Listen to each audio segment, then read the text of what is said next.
Dans le prochain épisode de L'amour est dans le pré, Anaïs va faire le bilan de son aventure auprès de Karine Le Marchand. L'agricultrice évoquera notamment son prétendant Romain, dont elle a fini par être effrayée. La faute a ses nombreuses particularités.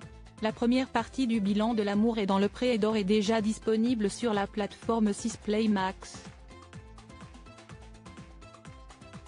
Karine Le Marchand s'y entretient avec certains des agriculteurs de la saison, dont Olivier qui a fondu en larmes ou encore Julien qui a annoncé s'être séparé de Thibaut.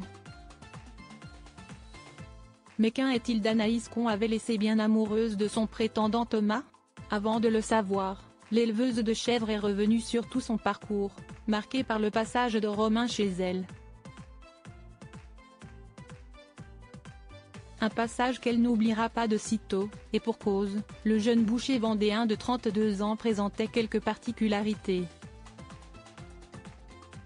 Pour commencer, il avait une grande passion pour les détecteurs de métaux.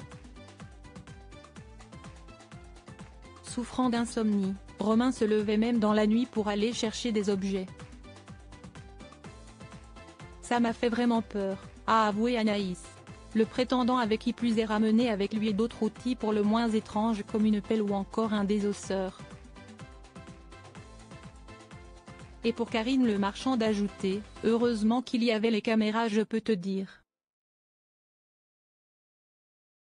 Parce qu'imagine un mec qui vient avec sa pelle, son couteau à désosser. Et il n'y a pas les caméras. Je lui demande de partir. Mais ce qui a définitivement convaincu Anaïs que Romain n'était pas le bon, c'est le fait qu'il ait démissionné de son travail juste après les speed dating.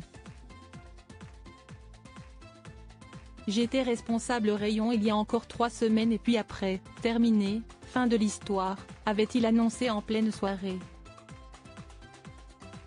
Je ne savais pas ça. Et du coup, tu vas faire quoi? Lui avait alors demandé Anaïs.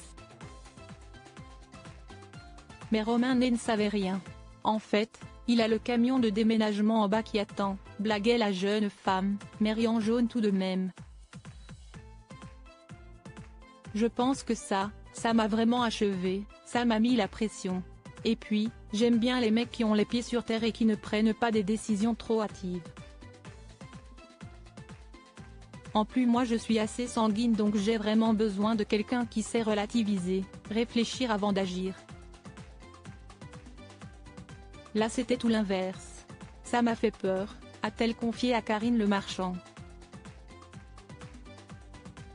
Anaïs retrouve son célibat avec Thomas en revanche, l'avenir s'annonçait radieux. Malheureusement, leur idylle n'a duré qu'un peu plus d'1 mois seulement après le tournage. Il avait beaucoup de qualités, il était très câlin, gentil, ça se passait assez bien.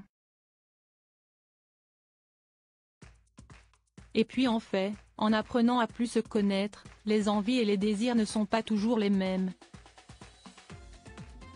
Plus on discutait et moins on se comprenait, sur les projets de vie, le travail. Moins on se trouvait des points communs, a expliqué Anaïs. J'ai été triste parce que c'était un échec, j'étais vraiment venue pour trouver quelqu'un, on a envie que ça marche. La déception était assez grande à ce moment-là mais en même temps, si ça ne marche pas, ça ne marche pas.